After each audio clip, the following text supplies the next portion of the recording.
So the new sponsorship has not been sponsored. Oh, controversial. Honestly, you've broke fishing in a sentence. Welcome you lot, my name's Adam Shilton from Match Catch Media and Matt Fishing. I'm here today to talk to you about a hot topic that's always discussed, and it's always something I get questions about, and it's because of two videos that I've watched recently. One being the new fish video with Mick Viles and Joe, fantastic video, and the other being of a similar kind of topic really is the fantastic trio at Winning Ways, Rich, Jamie and Andy. I've got a lot to thank these guys for. They've been really inspirational for me in terms of creating media and my angling career as well, and they've been fantastic. They've always given advice, especially Rich from the media side of things. He's been great. So luckily he gave me permission to use some of the footage from the actual video, so you'll see some of that within this as well. So the topic is sponsorship. It's a word that has got a lot of stigma attached to it nowadays, I think, really, and it kind of should have, but it shouldn't have all at the same time. The two videos I watched make some really good points, and Andy and Jay and Rich talk specifically about different levels of sponsorship, and what they like and what they don't like. And first and foremost, it's a really personal thing. You know, it's for some people it's the be all and end all of fishing. For others it doesn't make a difference in the slightest whatsoever, and anything in between those two things. And of course, each to their own. It's not an issue from my perspective. So coming back to the sort of tiers of sponsorship, it kind of seems to start off with, I mean, first and foremost, like it said in the video, it's only ever going to work for you really with your fishing if they come to you. You need to be getting out there doing things that gets you noticed in a positive manner.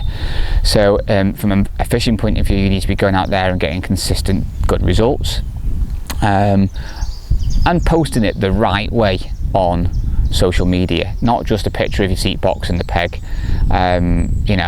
Today I drew this peg, it was rubbish, I went home, it was nothing.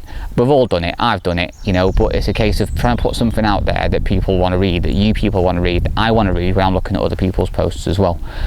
And the other thing is, if you go that step further and you start looking at creating content like I do, like this, which I absolutely love doing, it's brilliant. I love this, luckily, just as much as the fishing.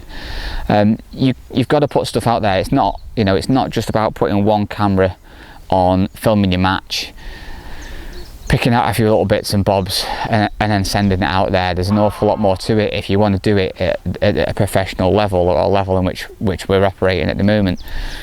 So there's kind of two sides of it for me really. There's the angling side itself, and obviously there is the media side, and they both sit hand in hand, but two very different things. So in terms of the tiers of sponsorship, I hate the word. It's about tackle companies offering support to somebody that they think will do good advertising for the brand, but also is a good advocate of the brand as well. The last thing a brand wants is they'll send you a few little bits and bobs, maybe if you're lucky, and you go out there and post a few things and they're happy with that. But if you go out there and you're being a complete idiot on the bank and you're upsetting people and you're slating the tackle and stuff like that, obviously they're not gonna build that relationship with you, and it's something that takes a lot of time, an awful lot of time really. You have to sit and be patient with it. When you do get fortunate for that, and that's how I kind of started like that really. For me, it started with bait company. The bait company, they saw something in my fishing first and foremost, and that was the biggest thing really. Good results, and I was going from kind of pleasure to club angling at the time. I'd not really done much more than that, so I was getting a few results in club matches, and that picked up a little bit of interest, some of the stuff that I put out there before I did this kind of stuff, and that kind of led to the next kind of step. The problem for that is that I was getting bait at trade price, so the company weren't losing any money essentially. It's what shops would pay for the bait anyway when they buy it into the shop, and then obviously the consumer on the high street then goes and pays more. Tackle company makes the fishing shop makes profit. The bait company itself, it doesn't operate at a loss at all. So for them, it's a kind of a win-win, and essentially they get free advertising, and that's great. But you feel compelled if you're in that situation now. like I was, you feel compelled to put stuff out all the time, and it doesn't always look great. And again, I've been guilty of that, and you have to kind of learn as you go, learn the hard way, as it were. You have to kind of earn your stripes.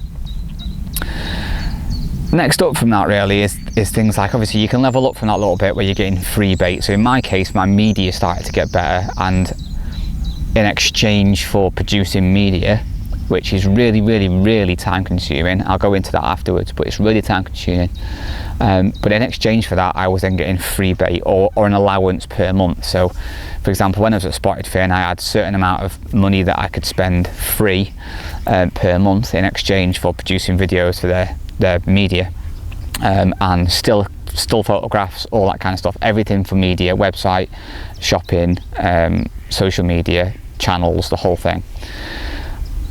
What that taught me as an angler was nothing, if I'm honest, absolutely nothing at all. It taught me a hell of a lot on the media side of things. So like I said, I'll keep jumping from one side to the other here, but as an angler, it didn't teach me anything at all. It took time away from being on the bank to a certain point because the complications of filming. And what it did do, however, as an angler, was reduce the cost. So I started by this point to be able to compete in opens and things like that, and my level of my match fishing has started to go up. So with that comes expense. You know, you're paying £20-25 or more per match nowadays in most places for open matches. Obviously you've got the travel there and back, you've got the tackle that you're using, you've got the bait that you're using. The cost just builds and builds and builds. I still can't afford to pay, you know, £40 a bait every match if you go and do two matches a week, even one a week to be fair, but some people are fishing 2-3 matches a week, and I couldn't afford to do that. So from an angling perspective, in terms of financially, that was a big gain for me, which was great, and it just eased the pressure, and it meant that it helped me to be able to compete because I could lash bait in, you know, and get fish in and start to get some good results. So it was really beneficial from that side of things. Then it progressed to tackle companies, and that's kind of the next level really. And I did a few little bits with a few different companies, a few luggage providers and things like that, a couple of float manufacturers. Again, just little bits and bobs, and it's about being patient. And then MAP got in touch with me and asked if they send a few little bits, if I could just include it in some of my videos. And it was a box of elastics, essentially, the TKS hybrid elastics, and some terminal tackle like swivels and float stops and all that kind of stuff. And the Generation Pro landing net handles. So they sent me a few little bits and bobs, which was great, you know, absolutely brilliant. Can you feature some of these in your videos? And again, it helped me out, you know, it left me with some tackle that I could use, and it stretched my mind as well in terms of media side of things, how I can include some of these products in and drop them in subtly and stuff like that. So again, that kind of developed both things. It was a benefit for my angling and a benefit for my fishing, my media and my angling, sorry. So yeah, I kind of worked for both. It worked well for me, that did. And again, it cut down the cost, things like terminal tackle that you're buying all the time, so that was good. And then it was a case of learning the trade, essentially, both on the box and on the media side of things.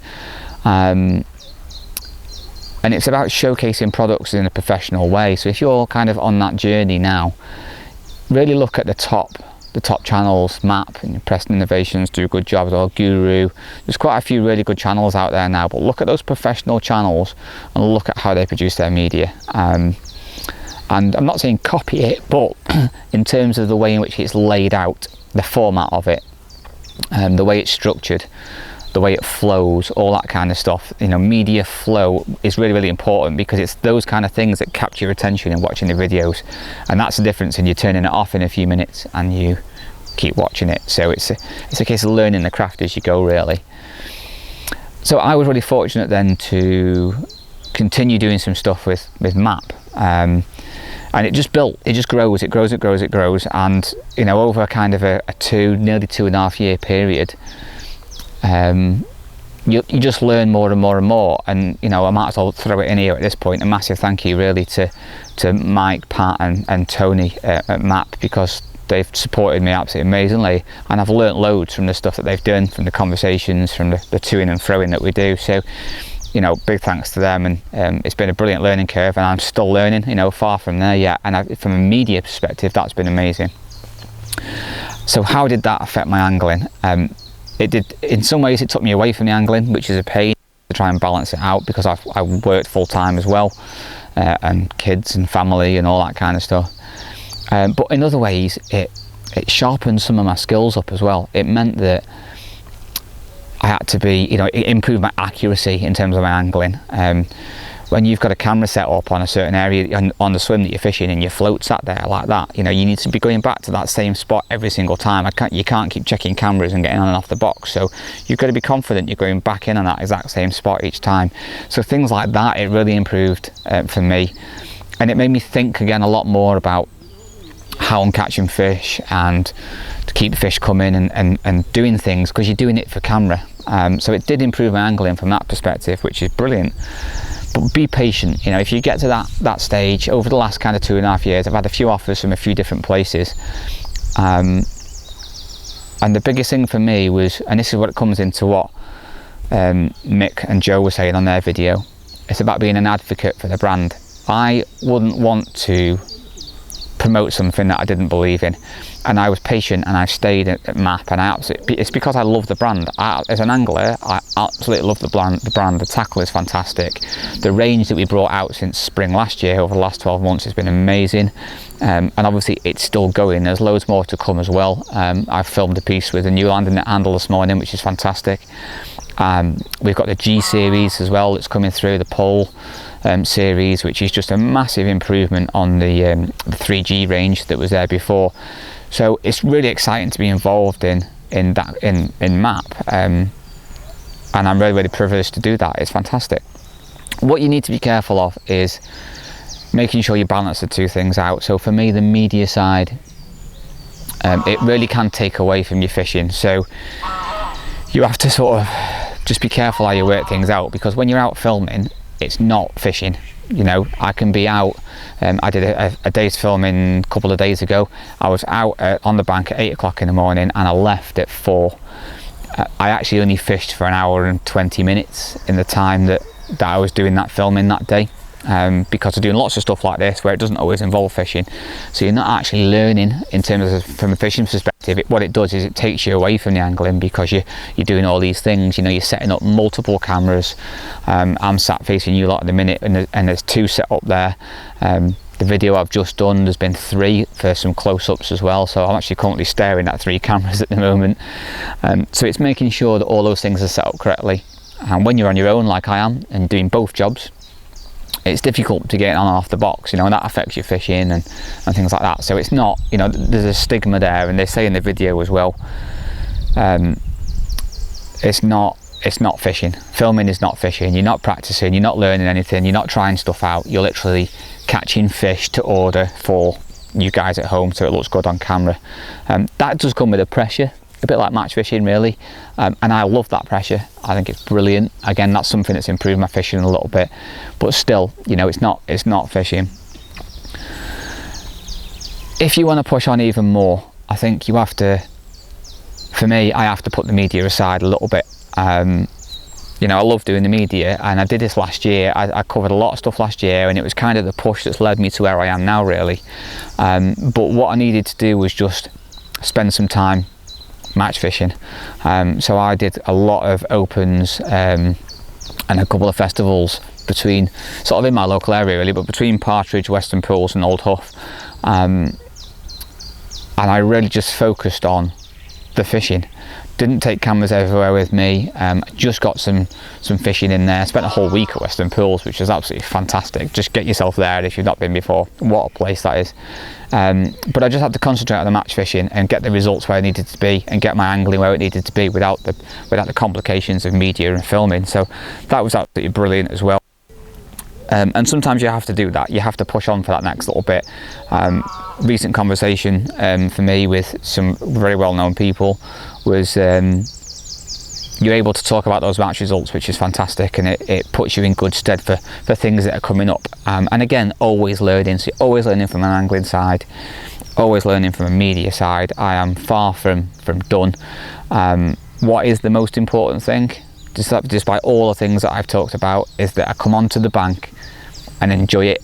You know, I just want to enjoy being out, and I do. Even if I come for a day's filming, it's work, you know, at the end of the day, but I do enjoy being out, and that's really good. If I come for a match and I'm not got any cameras with me, again, I just want to enjoy it and have a really, really good day. So it's so important that you enjoy what you do, because without that you haven't got the motivation, and without the motivation you're not going to go anywhere. So, you know, coming back to what both of them were saying, it's not about sponsorship. Sometimes, yes, it can make life a little bit easy, but it's more about how your progression can help you, and how supporting companies can help that progression for yourself. So there is a comment in about Jay says about being good at media, and he's not wrong, to be fair. If you can be good at media, it helps to get you noticed, and that's great. If you're looking to do this, there's so much to it that, again, a lot of people don't realise. So, you know, I'm currently sat here, like I said, with multiple cameras out at the moment on a day's filming. So I'll do the full day here today, using up to, it's normally 4 cameras, to be fair, but sometimes up to 6, depending on what I'm doing. So I get everything, do your day fishing and your day filming, and then I go home, and I upload all of the footage from the camera onto hard drives at home, and then put everything on charge, so it can all be sort of used again the next day, essentially. So that's the first thing, is uploading all that footage. The footage from 4 cameras, for example, for a day's fishing, I'm looking at around about 180 to 200 gig of data. So it's quite a lot. So what I do then is I turn that into special proxy files to make them easy to work with, and that happens overnight. So I literally set it running, and once it's done overnight, it just turns itself off. So that's great. That just means that when I come to sit and edit that footage, that huge amount of footage, it's all ready to go. Once you actually get to sit down and the editing process, to give you an example of a timeline, a live match, so 5 hours of actual fishing time, you've then got an hour before where you're doing B-roll or cutaways, or a bit of both, making the venue, you know, sweeping shots of the venue and making it look good. Sometimes there's drones involved, stuff like that. And then there's an hour afterwards where you're filming like a summary, a bit like this really, a bit of a summary and stuff, and watching the fish be released and the weigh in and all that kind of stuff. So there's an hour afterwards as well, so you're looking at 7 hours of footage.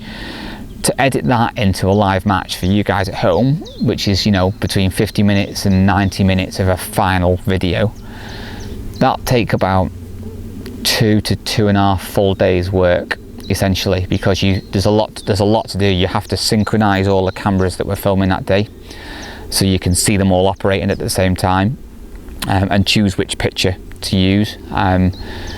You look back at the videos and the pitch changes around about every 3 to 5 seconds. It doesn't often stay on the same thing more than sort of 3 to 5 seconds. So that in its own right, there's a lot of editing. You also have a master camera as well, and that master camera, it means you balance the colour of that particular shot on that camera, and then you use that setting to match the other cameras that you've used. So you've got to lay out the colour as well, so that it all looks the same, and you're not jumping from nice and sunny and then suddenly to grey and it looks dull and all that. So you've got to think about the lighting as well. Once you've done that, you need to get rid of the bits that you don't want, essentially. You know, things that you've messed up on to camera, stuff like that. Some of my outtakes are horrendous, especially in the match as well, when you're missing a bite and there's the pressure on, and you know, there might be a bit of language that takes place, so you've got to make sure all of that comes out of the videos before it's all sorted. And eventually, once you've kind of got it all down to where you need it to be, you've then got to think about your transitions, so that one picture to another picture sort of transitions nice and smoothly, so it's easy for you guys to watch and to follow. There's the graphics add in as well, such as the lower thirds that come in at the bottom of the screen that say certain things. Advertisements, websites, like and subscribe, all that. There's all those things to add in. There's also then audio, so balancing the audio and the sound to make sure everything is as it should be, and there's no like dips or clips or anything like that. So you're balancing all the audio as well. And then once you've done all that, for me personally, because I'm a bit OCD with it, I like to watch it through to make sure that it actually all works as it should do and fine. And again, that's why it takes so long. It's not just about sitting filming, you know, it's about making a product that is content, video that is good for you guys to watch and it's professional through and through. So it's quite complex. What I didn't mention also is on the bank itself. So there's lots of things to consider. There's other people. So I'm here today. It's a beautiful spring, sunny day, and there's a lot of people about. So we're out the way a little bit on one end, trying not to disturb anybody essentially. So that's the biggest thing, because you don't want to upset anyone. And then it's the lighting. Where is the sun? Which angles are you going to use? You can't have the cameras pointing at the sun, because then it makes me silhouette, things like that. So you've got to think about the angles that you're going to use at what times of day and how that's going to work. And that's on a sunny day. You know, obviously if it then rains, cameras have got to be covered up. If it's windy, they've got to be anchored down. Also, if it's windy as well, you've got to change the audio a little bit, use a different cover on the microphone so that it doesn't interfere with the sound, so you can hear me nice and clearly. So there's loads of that. If I'm doing products, which you've seen quite a lot of videos lately with the stuff that Map have kindly sent through, it's making sure, again, the light balance on the products is good, both for still shots and in photography, and also for the videos as well. So it's a huge amount of stuff. Sometimes I've got a pop-up. It's like a pop-out big screen, a bit like a pop-up tent, but it's just flat, and one side's silver and sort of a silvery white, and the other side's like a gold colour, and I use that to bounce light from the sun onto products and things like that as well. So again, you don't see that. That's always off camera, so it's making sure that there's no massive dark spots or anything like that. And again, it's all those kind of things that you've got to think about. You can tweak it when you get back in terms of editing, but if you can shoot things correctly here, you know, first and foremost, there's less to do in the editing process and the post-production process when I get home.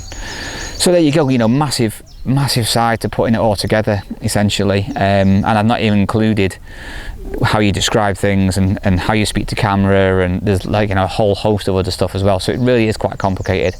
Having said that, don't let it put you off. I've had to learn as I've gone. And again, a big thanks to some of the people that have helped me out with that. I mentioned Joe Mace, I've said about Rich Chapman, and people like that have really helped me out on my media journey, which has been brilliant. So my last bits of advice is, firstly, you're always learning. It doesn't matter what you're doing or which side, or whether you're doing both like myself, you're always learning. Always have an open mind and listen to people. Stay very current, look at what's out there, look at what you want to do, and plan accordingly and plan ahead. Most of all, someone sneezing, most of all, enjoy your time on the bank. That's massively important. And if you are lucky enough, like me, to be supported by such a fantastic company like Map, make sure you do them proud. Their support for me has been absolutely outstanding. You know, it was well worth being patient over a number of years to get to the point where I am now, and I hope to continue doing that for much longer, because I absolutely love every minute of it. It's fantastic, and it gives me fantastic challenges both in my angling and on the media side of things. Another thing that I wanted to say is that I spoke to somebody at this venue, actually, not in this lake, but a couple of days ago at this venue, and when he's seen people that he watches on videos on the bank, he always gets worried about asking questions. He was talking to me about that, and I just said that don't be afraid to ask questions. It doesn't have to be someone you see in a video like this. It could be in your match. You know, go and speak to the winner, go and speak to the people that come second, third. How have you done? What did you do? Stuff like that. They might not always tell you the truth, but that information is always going to be useful for you, hopefully. If you ever see me out and about, even when you see cameras out everywhere, never be afraid just to come and ask questions. I've never turned anybody away, and I never will. I'll stop filming. It's not a problem. We can press record again. It's not an issue at all. Honestly, I can do whatever. I can answer questions. I've quite a few times now whilst filming, I've stopped and ended up doing some coaching with some people, which is absolutely brilliant, because that means that they enjoy their fishing more, and that's what, you know, it's not all just about this. It's about allowing people to enjoy the sport. You know, what is a fantastic sport? That's why we all go out, or that's why we all should be going out. So never be afraid to stop and ask questions if you see me. I'm always polite, even when I've drawn a really bad peg and I've had a bad match. I'll still be nice and polite. So please ask questions. Same across social media, so you can ask questions on Facebook, on comments, on YouTube, Messenger. You can find me on as well. All those kinds, even email. Never an issue. I always answer them. I get numerous ones per day. It can be about products, it can be about media, it can be about anything essentially. We've got a really noisy helicopter coming in somewhere. It sounds distinctly like a Chinook. Anyway, yeah, so always feel free to ask questions, never going to be an issue. And that's what Mick was saying before, an advocate to a brand. It's so important. So there we go, that's kind of my opinions on the horrible word sponsorship. I don't think it should be called sponsorship. I think you're just supported by whatever, you know, company, bait company, tackle company, whatever. It's about them supporting you and your journey, and how that works for you. Don't get used. I certainly have been previously and in the past. That's not been the case over the last couple of years, and it's been really refreshing and fantastic. So that's it from me. As always, please remember to like and subscribe, because it really helps us out on these videos, and so you do it for free, so that would really help. And I will see you, hopefully, asking questions on the bank very soon. Take care.